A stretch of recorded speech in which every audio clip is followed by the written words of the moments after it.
Kaya pala ganito ang naging resulta ng kapalaran ko. Kasi alam ng Diyos na kaya ko. Sa edad kong to, napagod na akong magmadali. Kaya lahat ng ginagawa ko ngayon, ini-enjoy ko na lang. Siguro sa dami na rin ng aking pinagdaanan, napagtanto ko na ang buhay ay mas malawak at mas mahiwaga pa sa mga problemang dumarating sa buhay natin. Tumatanda na tayo, baka sa kakahabol natin sa masagana at maayos na buhay, ay hindi na natin nai-enjoy ang buhay. Baka nabubuhay na lang tayo dahil nape-pressure tayo sa sasabihin ng ibang tao. Marami na rin akong mga naging maling desisyon sa buhay, pero lahat yun nagsilbing aral sa akin at natuto ako sa mga pagkakamali ko. May mga taong sobra nating mamahalin at bibigyan ng halaga, pero ibabalik lang sa atin ay kabiguan at matinding trauma.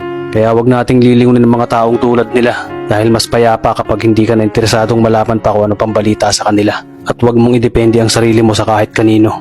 Tandaan mo, kahit sarili mong anino, iiwan ka din nito kapag madilim na ang paligid mo.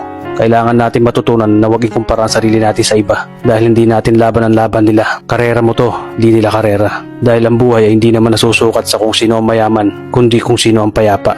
Kaya galingan mo lang palagi tol dahil napakaraming tao mapanghusga, tihilahin ka pababa. At lagi mo tong tatandaan na makakatanggap ka lang ng papuri mula sa kanila kapag patay ka na.